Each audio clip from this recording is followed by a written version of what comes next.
Good morning class. Welcome to YouTube channel of Allahabad PCS. आज की class में हम रोहिणी आयोग को डिस्कस करेंगे, रोहिणी पैनल को डिस्कस करेंगे, क्योंकि ये पूरे कंट्री लेवल के पर्सपेक्टिव से एक इंपॉर्टेंट न्यूज इसमें बन के आ रहा है। अभी 3 से 4 महीने पहले इन्होंने अपनी रिपोर्ट को सौंपा था किसको, राष्ट्रपति साहब को, राष्ट्रपति द्रौपदी मुर्मू को। उसी के बाद ये चीज़ न्यूज़ में बन करके आ गई। अभी हाल ही में बिहार के अंदर कास्ट बेस्ड सेंसस हुआ है, जिसमें कि बताया गया कि ओबीसी का जो पॉपुलेशन होता है वो मतलब एंटायरली मतलब पॉपुलेशन के कंपेयर में ज़्यादा है, जिसमें कि ओबीसी का जो पॉपुलेशन था वो था 27% और एक्सट्रीमली बैकवर्ड क्लास का जो पॉपुलेशन था वो था 36%। ठीक, तो इसी ओबीसी के सब कैटेगराइजेशन को फॉलो करने के लिए रोहिणी आयोग का गठन किया गया था वर्ष 2017 में। अब ये रोहिणी आयोग क्या है, सब कैटेगराइजेशन ऑफ ओबीसी क्या होता है, इसमें ज़रूरत क्यों पड़ी सब कैटेगराइजेशन करने की, इसकी रिपोर्ट कब तक आएगी, कब से ये फॉर्म हुआ था, ये सब चीज़ों को हम देखेंगे आज की क्लास में। तो चलिए आज की क्लास को स्टार्ट करते हैं, क्योंकि ये जो इसका पूरा जो मेन जो क्राइटेरिया है वो रिजर्वेशन को लेकर के है। अब रिजर्वेशन का जो मेन एम था अपने कंट्री में, रिजर्वेशन बनाया गया था इसलिए कि सभी लोगों को एक धरातल पे ला करके, जो भी बैकवर्ड क्लास है या फिर अदर बैकवर्ड क्लासेज हैं, शेड्यूल क्लास है, शेड्यूल ट्राइब है, इन लोग को एक प्रॉपर प्लेइंग ग्राउंड मिल जाए, प्रॉपर प्लेटफॉर्म मिल जाए, एक धरातल पे सभी लोग आ जाए, फिर वहाँ से अपने वर्क को एक साथ सब लोग स्टार्ट कर सकें। ठीक है, लेकिन क्या हुआ कि ऐसे मतलब इंडिपेंडेंस के बाद ऐसे कई कम्युनिटीज़ थी, ऐसे कई कास्ट थे जिनको की ज़रूरत था रिजर्वेशन का, उनको दिया भी गया उस टाइम पे। लेकिन टाइम के साथ जब उन लोगों के अंदर एक रीचेबिलिटी आ गई, जब उनके अंदर एक उन लोगों ने क्रीमी लेयर को अचीव कर लिया, तो उसके बाद भी उन लोगों के द्वारा ओबीसी की कैटेगरी को या फिर अदर किसी भी रिजर्वेशन को छोड़ा नहीं गया, उसी को आगे एक्सटेंड करके उसकी सारी बेनिफिट्स को आदमी लेता रहा आगे। क्योंकि कुछ समय पहले ओबीसी को लेकर के या फिर अदर कास्ट को लेकर के भी जो रिजर्वेशन होता है उसमें दो दो कैटेगरीज बनती थी, क्रीमी लेयर और नॉन क्रीमी लेयर। तो अगर आप लोगों ने क्रीमी लेयर उस चीज़ में अचीव कर लिया, जो भी कुछ उसकी कंडीशन होती थी, तो अगर कोई भी रिजर्वेशन के हेल्प से किसी क्रीमी लेयर को अचीव कर लिया है, तो उससे एक्सपेक्ट किया जाता है कि आप उसको छोड़ करके अब उसका जो बेनिफिट है रिजर्वेशन का वो आप किसी और को लेने दो, और आप अब मतलब नॉर्मल हो चुके हो चीज़ों को अपने आप से टैकल करने के लिए बिना रिजर्वेशन के, तो आप उसको क्विट कर सकते हो। ठीक, लेकिन एक अपने सोसाइटी के अंदर एक टेंडेंसी होती है कि जो बेनिफिट आदमी होता है वो उसको आखिरी स्टेप तक लेना चाहता है, चाहे कोई भी बेनिफिट हो, चाहे वो फिर कितना भी समृद्ध हो चुका हो। ठीक है, तो चलिए आज की क्लास को स्टार्ट करते हैं हम रोहिणी आयोग को, और इसको हम डिस्कस करते हैं कि क्लास ये जो पैनल, ये जो आयोग है, किन किन चीज़ों से डील करेगी, इसने किस तरीके से काम को आगे बढ़ाया हुआ है, अभी इसमें और क्या काम आगे बचे हुए हैं। ठीक है, इसको हम डिस्कस करते हैं। चलिए स्टार्ट करते हैं क्लास को। तो देखिए आज का अपना क्लास है रोहिणी पैनल या फिर रोहिणी आयोग। ठीक, इसमें बात की गई है किसकी, sub categorization of the OBCs, other backward class. इनके अंदर सब कैटेगराइजेशन की बात इसलिए की गई है क्योंकि एक इसी रिपोर्ट के हिसाब से ये ऐसा बताया गया है कि जो 27% जो रिजर्वेशन ओबीसी को मिलते हैं, चाहे वो जॉब में या फिर एजुकेशनल इंस्टीट्यूशन में एडमिशन के लिए डिफरेंट आईआईटीज में, आईआईएम्स में, तो इसमें बताया गया कि जो 27% रिजर्वेशन मिलते हैं ओबीसी को, वो 27% रिजर्वेशन बस 6 से 7% लोग ही उसको क्या करते हैं, उसको मैक्सिमम उसके बेनिफिट को अवेल करते हैं। जो कैटेगरीज बच जाती हैं वो इसके जो बेनिफिट्स होते हैं उसको अवेल नहीं कर पाती हैं। तो इसी के लिए कि जो वो 6-7% लोग मिल करके अकेले 27% रिजर्वेशन का बेनिफिट उठा रहे हैं, तो उनके अंदर कैटेगराइज किया जाए चीज़ों को कि कौन ज़्यादा समृद्ध है, उसको थोड़ा रिजर्वेशन कम दिया जाए, जो लोग को रिजर्वेशन बिल्कुल भी नहीं मिल पा रहा हो उनके लिए रिजर्वेशन को आगे ला करके रखा जाए। ठीक, तो इसमें इस चीज़ को बताया गया था। अब देखिए ये न्यूज़ में क्यों आया, क्योंकि इसने हाल ही में it had submitted its report to the president, मतलब द्रौपदी मुर्मू को, कब, 18 जुलाई 2023 को, मतलब हाल ही में 3-4 महीने पहले ही 18 जुलाई 2023 को इस रिपोर्ट ने, रोहिणी आयोग ने अपने रिपोर्ट को किसको सौंपा, राष्ट्रपति द्रौपदी मुर्मू को। ठीक है, तो उसके बाद ये चीज़ क्या आ गई, न्यूज़ में आ गई थी। उसके बाद देखिए इसका नाम रोहिणी आयोग पड़ा क्यों, ये इसको आप देखिए कि 4 member commission headed by justice G Rohini, जो जस्टिस जी रोहिणी हैं इन्हीं के नाम पे, क्योंकि ये उस कमेटी की हेड थी। और जी रोहिणी है कौन, ये रिटायर्ड चीफ जस्टिस हैं दिल्ली हाई कोर्ट की। तो इन्हीं के अंडर में 4 लोगों की कमेटी को बनाया गया था, जिसको की हेड कौन की थी, जी रोहिणी जी ने। ठीक है, इसको अपॉइंट कब किया गया था, 2 अक्टूबर 2017 को, 2 अक्टूबर 2017 को इसको अपॉइंट किया गया इस कमेटी को, under the justice G Rohini. इसी वजह से इसका नाम क्या पड़ा था, रोहिणी पैनल या फिर रोहिणी आयोग। और जी रोहिणी जी कौन है, retired chief justice of Delhi high court. ठीक है, 4 लोगों की मेंबर थी, 4 लोगों की पूरी टीम थी कमीशन की। उसके बाद देखिए, और तब से लेकर जब 2 अक्टूबर 2017 को इसका अपॉइंटमेंट हुआ कमेटी का, तब से लेकर के अभी तक 14 टाइम इसको एक्सटेंशन मिल चुका है। ठीक है। तो आप इसी से समझ सकते हो कि 2017 से लेकर के और अभी 2023 में इन्होंने अपनी रिपोर्ट को दिया है। इस बीच में 14 बार इनको क्या मिलता रहा, एक्सटेंशन मिलता रहा, अलग अलग डेट का मिलता रहा। जैसे जब इनसे बोला कि अपनी रिपोर्ट कब सबमिट करिए तो कुछ ना कुछ कमी रह जाती थी रिपोर्ट में, उस वजह से फिर फर्दर का डेट मिलते गए। फिर बीच में कोविड आ गया था 2 साल, उस बीच में इसकी रिपोर्ट काफ़ी हद तक मतलब क्या थी, डाउन थी। क्योंकि इसमें चीज़ों को कई बार इसमें सेंसस भी मतलब स्मॉल स्केल पे सेंसस किया गया, सर्वे किया गया अलग अलग कास्ट कैटेगराइजेशन को पता करने के लिए, तो उसके वजह से उसमें क्या लग गया, टाइम लग गया। तो 14 टाइम इसको एक्सटेंशन मिला था और लास्ट एक्सटेंशन इसको मिला था अभी इसी साल के जनवरी में, जनवरी 2023 में। ठीक, जो 14th एक्सटेंशन मिला था वो जनवरी 2023 में मिला था। इसके बाद देखिए इसमें बताया गया है कि 27% रिजर्वेशन टू ओबीसी, ये तो सभी को पता है। और ये 27% रिजर्वेशन टू ओबीसी कहाँ से आया था, मंडल कमीशन से, जो कि 1980 में इसका रिपोर्ट आ गया था और 1990 से क्या हो गया था, लागू हो गया था मंडल कमीशन के थ्रू। तो मंडल कमीशन से क्या मिला था, 27% रिजर्वेशन मिला था किसको, ओबीसी को। फिर इसमें क्या बताया गया है, बट फ्यू कास्ट, अलग से मतलब कुछ कास्ट हैं जो कि सिर्फ 6 से 7% का उनका पॉपुलेशन वाइज मतलब उनका वो है कंट्रीब्यूशन, लेकिन वही लोग उसके मैक्सिमम बेनिफिट को अवेल कर रहे हैं। जो 6 से 7% लोग हैं ओबीसी के अंदर, वो लोग क्या कर रहे हैं, मैक्सिमम बेनिफिट को, जो कि कौन से बेनिफिट को, 27% रिजर्वेशन वाले, वो लोग उसको क्या कर रहे हैं, अवेल कर रहे हैं। अब जो लोग बच जा रहे हैं उन लोगों के पास रिजर्वेशन के मैक्सिमम बेनिफिट्स नहीं आ पा रहे हैं। ठीक, इसमें बात देखिए, content of the report have not been made public yet, अभी तक इसके रिपोर्ट को पब्लिक नहीं किया गया है। मतलब अभी सिर्फ प्रेसिडेंट साहब को इसका जो भी रिपोर्ट था, फाइनल रिपोर्ट, उसको सबमिट कर दिया गया, लेकिन अभी पब्लिक डोमेन में इस चीज़ को लेके नहीं आया गया। इसी तरीके से मंडल आयोग को का भी जो था ना, 1980 में जब उसको लागू किया गया था, तो उसके रिपोर्ट को पब्लिकली नहीं किया गया था, जिसमें बताया गया था कि 27% रिजर्वेशन देना चाहिए या फिर और जो कुछ भी बातें थी ओबीसी से रिलेटेड। लेकिन जब पूरे देश भर में उसको लेकर के विद्रोह जब हुआ था मंडल कमीशन को लेकर के, तो फिर 1990 में उसके रिपोर्ट को क्या किया गया, पूरे तरीके से पब्लिक डोमेन में उसको छोड़ दिया गया, पब्लिक डोमेन में उसको उतार दिया गया, ताकि सभी लोग भी जान जाएं कि मंडल कमीशन के अंदर क्या क्या रिपोर्ट्स थी, क्या क्या उसके फाइंडिंग्स थे। ठीक, तो उसी तरीके से रोहिणी आयोग का भी क्या कहा जा रहा है कि 2 अक्टूबर 2017 को इसका फॉर्मेशन हुआ, और ये आपका 18 जुलाई 2030 को राष्ट्रपति द्रौपदी मुर्मू की उन्होंने अपनी रिपोर्ट सबमिट कर दी। लेकिन अभी भी क्या है कि पब्लिक डोमेन में नहीं आया है। चांसेस हैं कि इलेक्शन से पहले, जो 2024 में जनरल इलेक्शन होने वाले, लोकसभा इलेक्शन होने वाले हैं, उसके पहले इसकी रिपोर्ट को पब्लिक किया जाएगा। ठीक है, अब इसमें रीजन इसको ये थोड़ा सा पॉलिटिकली जो सेंसिटिव होगा, इसमें लिखा भी गया है, report of the commission seems to be politically sensitive.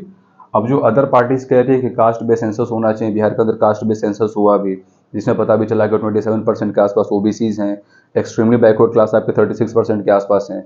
तो अब इस रोहिणी आयोग से क्या हो जाएगा ना, कि जो आप ओबीसीज के जो नंबर को आप निकाल रहे हो, 27% है या 30% है, तो अब उसके अंदर रोहिणी आयोग का एक अलग से एक इंटरफेरेंस हो जाएगा कि ठीक है, आपने कैटेगराइज तो लोगों को कर दिया, परसेंटेज आपने बता दिया, लेकिन इसके जो ओबीसी के रिजर्वेशन के जो बेनिफिट्स हैं, वो अभी भी सिर्फ 6 से 7% लोग ही ले रहे हैं, जो कि इलीट क्लास वाले हैं ओबीसी के अंदर, सिर्फ वही लोग ले रहे हैं। बचे जो लोग हैं उन सब लोग को वंचित रखा जा रहा है रिजर्वेशन से। तो खुद ये एक चीज़ ऐसी चीज़ है जो खुद बैकफायर करेगी उन पार्टीज के ऊपर जो कि कास्ट बेस्ड सेंसस को प्रमोट करते हैं, क्योंकि फिर लोगों के अंदर अवेयरनेस आएगी इस रोहिणी आयोग की वजह से कि हाँ, मतलब जो मैक्सिमम बेनिफिट हैं वो सिर्फ 5-6% ऊपर के लोग ले पा रहे हैं, बाकी हम लोग के पास उसकी बेनिफिट आ नहीं रही है। तो अब ये जो चीज़ है, ये कोई आम आदमी तो आके बोल नहीं रहा, वो एक रिपोर्ट बोल रही है, जो कि जिसने कि पिछले 5 से 6 साल से लगातार सर्वे किए जा रही है ग्राउंड लेवल पे। ठीक, तो जब इस चीज़ को बताया जाएगा लोगों के बीच में आकर के, लोगों के डोमेन में जब इस रिपोर्ट को पब्लिक किया जाएगा, तो लोगों को पता चलेगा कि हाँ, ये जो रिजर्वेशन वाला चीज़ है ये हम लोग को मिल नहीं पा रहा, और कुछ अलग से लोग ले करके और उसका बेनिफिट उठा करके वो लगातार आगे बढ़े जा रहे हैं, हम लोग क्या होते हैं उतने ही पीछे छूटे जा रहे हैं। तो जब इस चीज़ को पब्लिक डोमेन में किया जाएगा, तो इससे मतलब निश्चित 100% है कि कुछ ना कुछ पॉलिटिकल माइलेज अलग अलग पार्टी अपना बनाएंगी। तो इसीलिए उसको कहा गया है कि report of the commission seems to be politically sensitive, कि जहाँ पे अदर पार्टीज कह रही है कास्ट बेस्ड सेंसस को, वहाँ पे इसने इसको पूरे तरीके से खोल के रख दिया कि ठीक है, आप जो है 6 to 7% लोग या आपके जो ओबीसी के अंदर है वो लोग 27% रिजर्वेशन का सबसे ज़्यादा क्या उठा रहे हैं, फ़ायदा उठा रहे हैं। अब जो बच गए लोग, अप्रॉक्स 95% लोग जो बच गए, उनके अंदर क्या हो रहा है, वो उसके कुछ बेनिफिट को उठा ही नहीं पा रहे हैं। अभी इससे भी रिलेटेड नीचे कुछ सर्वे किए गए, उसको भी हम लोग आगे के पॉइंट्स में देखेंगे। फिर इसमें आगे देखिए, बताया गया है कि there are more than 2600 entries central government के पास या फिर वेरियस स्टेट गवर्नमेंट के पास भी देखा गया है कि 2600 से ज़्यादा एंट्रीज है, 2600 से ज़्यादा एंट्रीज इन द सेंस कि 2600 से ज़्यादा कास्ट को या फिर अलग अलग कैटेगरीज को डिफाइन किया गया है एज ओबीसी। मतलब 2600 के आसपास जो कास्ट हैं, डिफरेंट कास्ट है, उनको क्या माना गया है, सेंट्रल की लिस्ट में ओबीसी माना गया है, ठीक। And hence there is an argument that sub categorization of OBC quotas within 27%, quota is needed to ensure the equal distribution. इसमें ये बताया गया है कि जो ये 2600 जो एंट्रीज हैं सेंट्रल लिस्ट में ओबीसीज की, तो उसमें क्या आर्गुमेंट किया जा रहा है कि जो सब कैटेगराइजेशन ऑफ जो ओबीसी है वो क्या लेकर के आएगा, 27% जो रिजर्वेशन है उसके अंदर वो इक्वल डिस्ट्रीब्यूशन लेकर के आएगा। ये जो 27% का रिजर्वेशन बताया गया अदर बैकवर्ड क्लास के लिए, अन्य पिछड़ा वर्ग के लिए, तो ये क्या कहा जा रहा है कि ये जो सब कैटेगराइजेशन ऑफ ओबीसी है ना, सब कैटेगराइजेशन ऑफ ओबीसी वो इस 27% के अंदर में क्या लेकर के आएगा, इक्वल डिस्ट्रीब्यूशन लाएगा।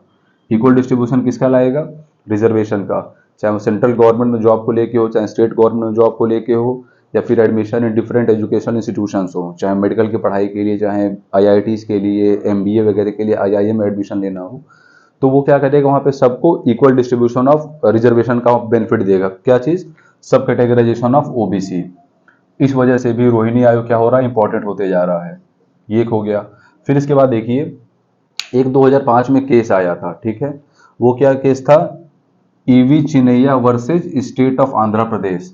इस केस में क्या बताया गया था, EV Chinnaiah versus state of Andhra Pradesh में 2005 में केस आया था, ठीक है। इसमें बोला गया था कि जो सब कैटेगराइजेशन है वो एससी और एसटी के लिए नहीं होना चाहिए। EV Chinnaiah cases, EV Chinnaiah versus state of Andhra Pradesh 2005 में क्या बताया गया था कि जो सब कैटेगराइजेशन जैसे का जो ओबीसी के बारे में बात किया जा रहा है, उसी तरीके से 2005 में केस आ गया था कि एससी एसटी के लिए कोई भी सब कैटेगराइजेशन क्या होना चाहिए, नहीं होना चाहिए। लेकिन अब ये चीज़ न्यूज़ में क्यों आ गई, जबकि 2005 का न्यूज़ है। ये न्यूज़ में इसलिए आ गई क्योंकि इस रोहिणी आयोग के गठन के बाद सुप्रीम कोर्ट ने हेल्ड कर दिया, सुप्रीम कोर्ट ने बोला कि sub categorization is needed for even SC ST along with the OBC. तो हाल ही में सुप्रीम कोर्ट ने, और ये 2023 की वर्डिक्ट है, जनवरी या फरवरी की वर्डिक्ट है, कि उसने बोला कि जो 2005 में जो Chinnaiah versus state of Andhra Pradesh case आया था, जिसमें कि एससी एसटी के सब कैटेगराइजेशन को रोका गया था, उसको भी अब हम ओबीसी के जो सब कैटेगराइजेशन हमने स्टार्ट किया रोहिणी आयोग के द्वारा, तो उसी के में ही हम एससी एसटी के भी सब कैटेगराइजेशन को क्या करेंगे, स्टार्ट करेंगे। ओबीसी के साथ साथ एससी एसटी का भी अब फर्दर वो क्या होगा, सब कैटेगराइजेशन होगा, ताकि उसमें भी जो कुछ लोग जो क्रीमी लेयर को अचीव कर चुके हैं एसटी रिजर्वेशन से या फिर एससी रिजर्वेशन से, उन लोग को वहां से हटा करके, और जो लोग अभी वंचित रह गए सोसाइटी में रिजर्वेशन को लेने से, उन लोगों को मेन स्ट्रीम लाइन में लाया जाए ताकि उनको क्या हो सके, मैक्सिमम बेनिफिट वहां से मिल सके, ठीक। अब देखिए रोहिणी आयोग को क्या दिया गया था, रोहिणी आयोग को 3 मेन टास्क दिया गया था, 3 main task given to the Rohini panel. अब ये 3 मेन टास्क क्या थे, जिसमें कि पहले को देखिए आप, एग्जामिन करना था extent of inequitable distribution of benefit of reservation. आपको उसमें जो इनइक्विटेबल डिस्ट्रीब्यूशन ऑफ जो इनका वो हो रहा है ना रिजर्वेशन का, आपको उसको पहले आइडेंटिफाई करना था। इनइक्विटेबल कि मतलब किस कैटेगरी को ज्यादा मिल रहा है और किस कैटेगरी को क्या मिल रहा है, कम मिल रहा है। आप पहले उसको सबसे पहले एग्जामिन करिए, पहला टास्क इनका था। दूसरा चीज, apply for the scientific approach for the sub categorization of the OBC. Scientific approach मतलब कि आप डिस्ट्रिक्ट लेवल पे, गांव के लेवल पे, तहसील के लेवल पे ऑफिसर्स के हेल्प से, जो उनके पास जो एक रिपोर्ट आती रहती है मंथ वाइज या फिर हर 6 महीने में, उसके हेल्प से आप एक अलग से अपनी रिपोर्ट को तैयार करिए। जैसे तहसील लेवल पे तहसीलदार से, एसडीएम से, डिस्ट्रिक्ट लेवल पे डिस्ट्रिक्ट मजिस्ट्रेट से, ठीक उस तरीके से, फिर अलग अलग जो पार्टी के जो कार्यकर्ता लोग होते हैं उन लोगों के हेल्प से कि आपके एरिया में कौन से कैटेगरी के लोग सबसे ज़्यादा हैं, और उस मतलब अब चूंकि ये तो सब चीज़ ओबीसी से डील कर रहा है, तो ओबीसी में कौन सी कास्ट सबसे ज़्यादा है, कौन सी कास्ट सबसे कम है, ठीक, किसको बेनिफिट कितना मिल रहा है, किसको बेनिफिट कितना नहीं मिल रहा है। तो इसमें पूरे साइंटिफिक अप्रोच को अप्लाई करते हुए आपको क्या करना है, एक रिपोर्ट को उसी को तैयार करना है, सब कैटेगराइजेशन ऑफ ओबीसी को।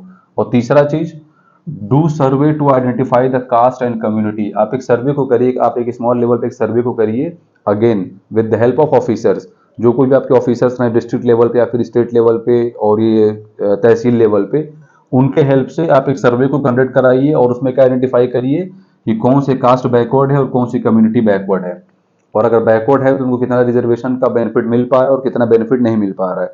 तो ये 3 टास्क दिया गया रोहिणी आयोग को। पहला कि इनइक्विटेबल डिस्ट्रीब्यूशन ऑफ बेनिफिट जो रिजर्वेशन को, आप पहले उसको आइडेंटिफाई करिए। दूसरा साइंटिफिक अप्रोच को अप्लाई करिए किसके लिए, सब कैटेगराइजेशन ऑफ ओबीसी के लिए, और तीसरा सर्वे करिए आइडेंटिफाई करने के लिए कि कौन सी कास्ट और कौन सी कम्युनिटी है वो बैकवर्ड है और किसको कितना रिजर्वेशन का बेनिफिट मिल पा रहा है। ठीक, इसके बाद देखिए, it was setup with a tenure of 12 week ending on January 3, 2028। इसको सेटअप किया गया था किस लिए कि 12 हफ्ते के अंदर अंदर आपका गठन मतलब जो किया गया है 2 अक्टूबर 2017 को, तो 12 हफ्ते के अंदर जो कि उसका डेट कब खत्म हो रहा था 3 जनवरी 2018 को आपको अपने रिपोर्ट को क्या कर देना है, फाइनल सबमिट कर देना है, सिर्फ 12 हफ्ते के अंदर ही। लेकिन it was given the repeated extension, उसको बाद में फिर लगातार एक्सटेंशन मिलते आए, 17 से 19 तक तो ऐसे ही मिलते रहा, फिर 20 से 21 तो लगभग कोविड में चला गया, और 22 और 23 के आसपास में इसने अपने रिपोर्ट को क्या किया, प्रेसिडेंट साहब को सौंप दिया 18 जुलाई 2023 को। ठीक है, तो आप उसमें देख लो कि इसमें कितने ज़्यादा एक्सटेंशन मिले हैं, जो कि सिर्फ 12 वीक के लिए दिया गया था, जो कि इसके रिपोर्ट को आ जाना चाहिए था 3 जनवरी 2018 को, और इसका रिपोर्ट आया कब है, 18 जुलाई 2023 को। मतलब सीधे सीधे 5 साल से भी अधिक समय इसमें लग गया, 4 साल से भी अधिक समय लग गया इसकी रिपोर्ट को बाहर आने में, पब्लिक डोमेन में आने में। और वो भी अभी पब्लिक डोमेन में आया नहीं, अभी तो बस एक न्यूज़ आई है कि रोहिणी आयोग ने अपनी रिपोर्ट को प्रेसिडेंट साहब को दे दिया है। ठीक, अभी पब्लिक डोमेन में जब आएगा तब इसको लेकर अलग बवाल होगा। अब इसमें आगे देखिए, 2018 में इसी कमीशन ने एनालाइज क्या किया था, 1.3 लाख सेंट्रल गवर्नमेंट जॉब के ऊपर इन लोगों ने एक अपना सर्वे किया था। 1.3 लाख सेंट्रल गवर्नमेंट के जॉब को कितने टेन्योर में, 5 साल के टेन्योर में। यहाँ पे 5 साल का समय दिया गया, 5 ईयर का सर्वे था, और आगे इसीलिए तो इसमें टाइम लग गया ना, ओबीसी जो कि खास करके अंडर ओबीसी वाले थे, और वेरियस एडमिशन जो अलग अलग एडमिशन हुए थे किसके अंदर, आईआईटीज के अंदर, एनआईटी के अंदर, आईआईएम और एम्स, इन अलग इंस्टीट्यूशन में जो कोई एडमिशन हुआ था वो कब, वो लास्ट 3 ईयर में। तो सेंट्रल गवर्नमेंट का जो जॉब था उसमें लास्ट के 5 ईयर का सर्वे किया गया, और जो डिफरेंट आईआईटीज, एनआईटीज, आईआईएम और एम्स इनके अंदर जो एडमिशन हुआ इसमें लास्ट 3 ईयर के सर्वे को लिया गया। और इसमें फाइंड क्या किया गया कि जो 25% जो इनका वो है रिजर्वेशन, जो 25% रिजर्वेशन का बेनिफिट मिल रहा है, तो ये जो 25% लोग हैं, ठीक है, ये क्या कर रहे हैं, 97% of all jobs and educational seats, जो भी 97% सारी जो जॉब और एजुकेशनल सीट रह रही है वो किसको मिल रहा है, इन 25% लोगों को। ठीक है, और उसमें भी उस 25% में भी जो 24.95% जो लोग हैं, इसको परसेंटेज वाइज देखना है, इस 25% में से भी जो 24.95%, मतलब इसको भी एक ऑन एन एवरेज 25% ही माना जाएगा, इसमें सिर्फ 10 ही ओबीसी की कम्युनिटीज हैं। अब आप इस चीज को अंदाजा लगा लो कि एंट्रीज कितनी है, 2600 कैटेगरीज को और कास्ट को ओबीसी माना गया सेंट्रल गवर्नमेंट की लिस्ट में, और सिर्फ 10 ओबीसी की कम्युनिटीज ऐसी हैं जो कि 25.95% बेनिफिट ले रही हैं, और जो कि कवर कितना करता है, 97% ऑफ सेंट्रल गवर्नमेंट के जॉब को, मतलब सारे जॉब को, सेंट्रल गवर्नमेंट भी और स्टेट गवर्नमेंट भी, प्लस एजुकेशनल सीट्स जो कि अलग अलग आईआईटी, एनआईटी, एम्स और आईआईएम में मिल रहा है। तो इस हिसाब से देखना है कि इसका आना इतना ज़्यादा जरूरी क्यों था कि सिर्फ 10 ओबीसी कम्युनिटी, एक होता है कि चलो 10% होता या फिर 400-500 अदर कम्युनिटीज होती है ओबीसी की, लेकिन ये सिर्फ 10 की, स्पेसिफिक 10 की बात की जा रही है कि यही 10 जो लोग हैं ये क्या कर रहे हैं, 97% ऑफ एजुकेशनल जॉब और ये एजुकेशनल सीट जो कुछ भी है वो इन्हीं सिर्फ 10 ओबीसी कम्युनिटीज को मिल रहा है, फिर अलग कास्ट को मिल रहा है। इसमें कम्युनिटीज भी हैं और कास्ट भी हैं। तो किसकी बात की गई, सिर्फ 10 की। तो जो बचे अब लोग बच गए, जो अगर इसमें से माइनस आप कर दो 2600 एंट्रीज में से, तो कितना बच जाएगा, 2600 में से घट जाएगा तो आपका हो जाएगा 2590। तो 2590 जो एंट्रीज हैं सेंट्रल गवर्नमेंट की लिस्ट में, वो सब क्या रह गए, मैक्सिमम चीज़ों से क्या रह जाएंगे, वंचित रह जाएंगे। तो वो 2590 कितने के लिए फाइट करेंगे, कितना हो गया, 97% जॉब इन्हीं को मिल गया, बचे 3%। तो 3% में कौन है, 2590 लोग, और सिर्फ 10 कम्युनिटीज जो कास्ट हैं वो कितने को रूल कर रही है, 97% जॉब को और एजुकेशनल सीट्स को।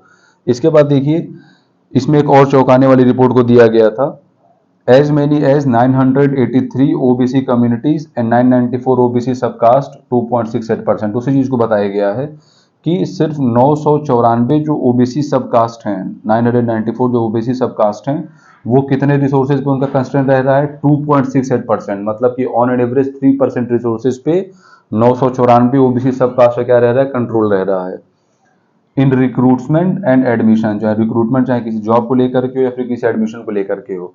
तो इसमें क्या बताया गया कि 983 ओबीसी कम्युनिटीज या फिर 994 ओबीसी सबकास्ट, जिनका कंट्रोल कितने पे है, सिर्फ 2.68% पे।